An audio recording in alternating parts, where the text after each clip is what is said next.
আপনাদেরকে একটা একটা বাড়ি দেখাইতে চাই। ফেসবুকের মাধ্যমে খবর পেয়ে এই জায়গায় আসছি। এটা আমার নিজের এলাকা, নোরপতি গ্রাম, চুনারঘাট উপজেলা। এই হচ্ছে গিয়ে বাড়ির টিনের অবস্থা দেখে আপনারা বুঝতে পারতেছেন যে এই বাড়ির অবস্থা কিরকম অবস্থা। এই বাড়ির ভিতরে একটা ঘটনা আপনাদেরকে একটু দেখাইতে চাই। এই বাড়ির ঘটনা হচ্ছে কি, এই বাড়িতে যিনি বসবাস করেন ইনি হচ্ছেন যে এই ভদ্র মহিলা। উনি এখানে এই বসবাস করেন। তিনি আমি ফেসবুকে জানার কারণে আমি ওনার বাড়িতে আজকে চলে আসছি।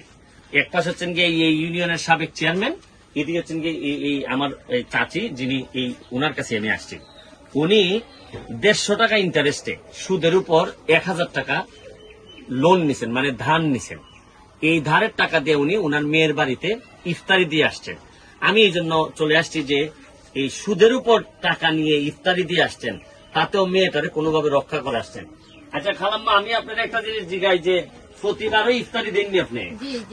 প্রতিবার ইফতারি দেন, তা আপনার এই সুদের উপরে টাকা নিয়ে দিলা খেল লেগে? কিছু নাই, ওভাবে সংসার একটা ছেলে লেখাপড়া করাই, তারা বাড়ি কাজ করি, আশেপাশে কাজ করি, লেখা করাইছি, যেটারও সাহায্য তোরা তারা কাছে ইফতারির লেগে টেকা লাগলো, অন্য কোনো কারণে তো টাকা খরচ হতে পারে, কিন্তু ইফতারি দেওয়ার লাগলো কোথার লেগে? দেওয়ান লাগলো এলাকা হিসাবে, সমাজ রক্ষা করতে গিয়া, সমাজ রক্ষা করতে গিয়া দেওয়ান লাগছে। নাইলে তো সরম এলাকা বাইছে সরম দিব, মানে মেয়ের বাড়ির এলাকা বাইছে সরম দিব, কইব আশেপাশের মানুষ কিতা গো তোমার মা কেন ইফতারি লিয়ে আনলা না। আশেপাশের মানুষ বলে মা কেন ইফতারি আনলো না, লজ্জার কারণে লজ্জার কারণে দিচ্ছেন। এখানে আপনারা চিন্তা করে দেখেন যে এই চেয়ারম্যান সাহেবের দুইটা কথা, যে আপনি চেয়ারম্যানই থাকা অবস্থায় বলছিলেন যে অনেকগুলো সংসার ভাঙছে, একটু যদি বলতেন যে আপনি আপনার অভিজ্ঞতাটা একটু অল্প কথায় যদি বলতেন। ধন্যবাদ ছোট ভাই সুমন। আমি যখন চেয়ারম্যান ছিলাম, আমি নিজের চোখকে দেখছি এবং 3-4টা সালিশ বৈঠক করছি।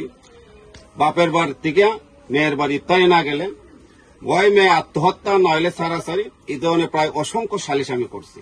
আর আমাদের সমাজে এই কুসংস্কারটা আমি মনে করি বেশটা সুমনের মাধ্যমে দেশের মানুষ জানুক যে আমরা যাতে এই কুসংস্কার থেকে বাড়ি আসতাম পারি। অসহায় পরিবার, একটা ঘটনা আমার লাগা ওই 10 রমজানে একটা ছাগল, প্রায় 5000 টাকা ছাগল আছে, 2000 টাকা বিক্রি হয় তার মেয়ের বাড়িতে ইফতারিতে আসছে। এই ধরনের আমাদের গ্রাম অঞ্চলে অগরাবর ঘটতেছে। আমি অনুরোধ করবো আমার সকলের মানুষের কাছে যাতে এই ধরনের ঘটনা না ঘটে, আর যারা জামাই আছে শ্বশুর বাড়ি ইফতারি করতে যাতে তারা লোকটা না করে। আমি ভিডিওটা আমার শেষ করব। আমি শুধু আপনাদেরকে বলতে চাই, এই ওনার যে টাকাটা আমি ফেরত দিচ্ছি যাতে ওনার সুদের উপর আর কি করতে না হয়, এই 1000 টাকা আমি চেয়ারম্যান সাহেবের মাধ্যমে ওনারে দিচ্ছি। কিন্তু এইভাবে আমি আপনাদের বলছি, আর ইফতারি আমার মনে হয় ইফতারি না দিয়ে আপনি মেয়ের হাতে কোনো কারণে যদি 1000 টাকা দিয়ে দেন, তাইলে তার জন্য অনেক উপকার হবে।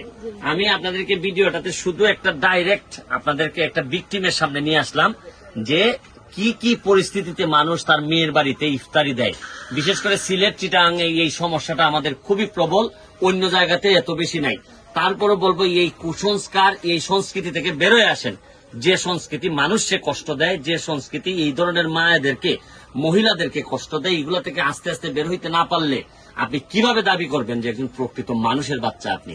আমি এই জন্যই বলবো যে এখনো সময় আছে, চলেন আমরা যারা ছেলেরা আছেন, যারা ইফতারি খান মেয়ের বাড়ি থেকে বা বউয়ের এখান থেকে, আমি বলবো আল্লাহর রাস্তায় এটা বন্ধ করেন। আমি একসময় মনে করতাম যে ইফতারি আসতে মনে ভালো, আমি এই জায়গা থেকে বেরোয় আসছি। কারণ মানুষ মাত্রই ভুল হয়, এই ভুল থেকে বেরোয় আসেন, একটা সুন্দর স্বাভাবিক জীবনের সিকিউরিটি দেন। ভালো থাকুন, সুস্থ থাকুন।